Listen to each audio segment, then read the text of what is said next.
আজকের ভিডিওটা একটা সুন্দর চন্দ্রমল্লিকা ফুল দিয়ে শুরু করলাম, আর এটাই আশা রাখি এই ফুলটার মতো তোমাদের জীবনটা অনেকটাই সুন্দর হোক। আর সত্যি কথা বলতে ফুলটা এতটাই সুন্দর দেখে চোখ ফেরানোই যাচ্ছে না, তাই ভাবলাম একটু কানে গুজে তোমাদের সামনে একটু ঢং করি। সেগুলো বাদ দাও, এখন চলে এসেছি ছাদে। আর এইদিকে চালের গুঁড়ো শুকাতে দিয়েছিল, সেটা এখন ছাদ থেকে তুলে নিল। আর এইদিকে আমার মেয়ে পেয়েছে একটা গোপাল, সেটাকে ও শুধু আদর করেই যাচ্ছে।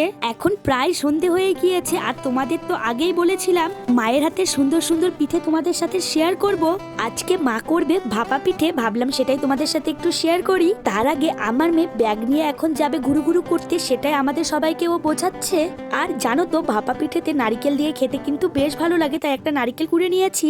এখানে মা অনেকটাই চালের গুঁড়ো নিয়েছে, তারপর সেই চালের গুঁড়োটা একটু লবণ জল দিয়ে ভালো করে মেখে নিচ্ছে। হালকা জল দিয়ে মেখে নিতে হবে, সেটা এখন খৈচালায় দিয়ে ভালো করে আটাটা চেলে নিতে হবে, না হলে কিন্তু ভাপা পিঠেগুলো ভালো হবে না। এই আটাটা যতটা ভালো চালা হবে ততটাই কিন্তু ভাপা পিঠেটা ভালো হবে। আর তারই মধ্যে মা একটা হাঁড়িতে একটা ঢাকা বসিয়ে দিয়েছে, ঢাকাটা চারপাশ দিয়ে একটু আটা দিয়ে দিয়েছে। ঢাকাটার মধ্যের দিকে একটা ফুটো আছে, সেটা দিয়ে ভাপটা বেরোচ্ছে, আর সেই ভাপটা দিয়েই হবে ভাপা পিঠে। সেখানে মা এখন একটা বাটিতে করে, আর সেখানেই মা একটা বাটিতে করে চাল গুড় নারিকেল বসিয়ে দিল, আর একটা সুতির কাপড় দিয়ে ঢাকা দিয়ে দিতে হবে। তারপর কিছুক্ষণ পরই ঢাকা সরিয়ে দেখবে ভাপা পিঠে রেডি। এখানে আমি কয়টা গরম গরম ভাপা পিঠে নিয়ে এসেছি, আমি বরমশাই আর ভাই মিলে এখন সেগুলোই খাবো। আর এই ভাপা পিঠেটার মধ্যে কি সুন্দর গুড় আর নারিকেলে ভরপুর, দেখতে তো বেশ ভালোই লাগছে, চলো একটু খেয়ে দেখি।